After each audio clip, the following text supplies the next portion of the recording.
moi c'est monsieur Delaporte Nicolas, je suis parti du bureau d'études énergiques, Enercop Nord-Est. Et j'ai fait la maîtrise d'œuvre avec le cabinet d'architecte Lecomte Pérez de la chaufferie, donc qui chauffe tout le lycée agricole, donc il y a à peu près 970 mètres de réseau de chaleur pour chauffer une vingtaine de bâtiments, et on a 3 chaudières en cascade de 330 kW pour alimenter tout ceci.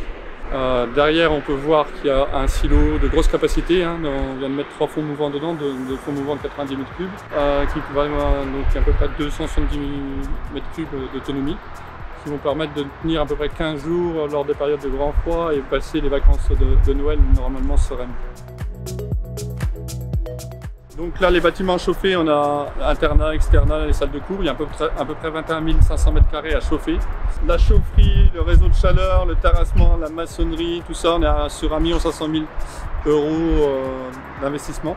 Alors le projet global, avec toutes les études, tout ce qu'il y a eu à côté, on est sur un budget d'un peu plus de 2 500 000 €. Et dessus, il y a eu des aides de l'ADEME, 950 000 € à peu près, et de l'Europe via le FEDER, qui a un montant à peu près de 400 000 €.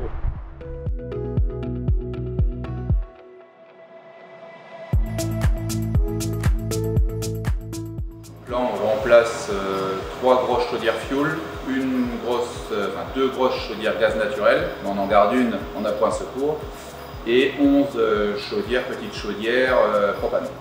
Il y a une autre moyenne puissance, chaudière gaz propane à la ferme qu'on supprime aussi.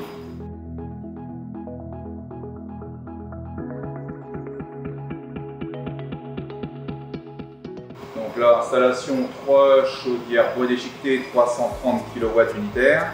Après, en sortie de fumisterie, on a mis des écofiltres pour les polluants, pour traiter au mieux les fumées. Et pareil, là, avec l'aspiration, on a des cendres plus fines et hautes, on viendra aspirer avec notre aspiration centralisée. Voilà, ici on a mis, on ne pouvait pas mettre qu'un seul ballon parce qu'au niveau des puissances, il aurait fallu 24 000 litres de tampons.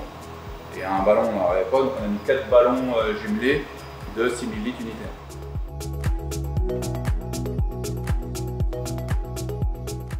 On fait en eau chaude sanitaire, enfin, on a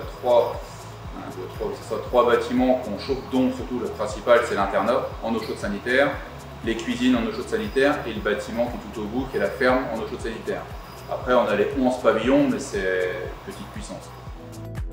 Dans le projet, la maintenance sera assurée par un exploitant qui a été retenu dernièrement, qui est la société IDEX. Là, c'est mise en route officieuse aujourd'hui, officielle lundi, et après on va commencer. De là, nous on va pouvoir basculer le réseau, vu qu'on va alimenter un réseau enterré, on va pouvoir basculer, toutes les chaufferies vont devenir des sous-stations, donc là on va pouvoir faire les basculements de l'un sur l'autre.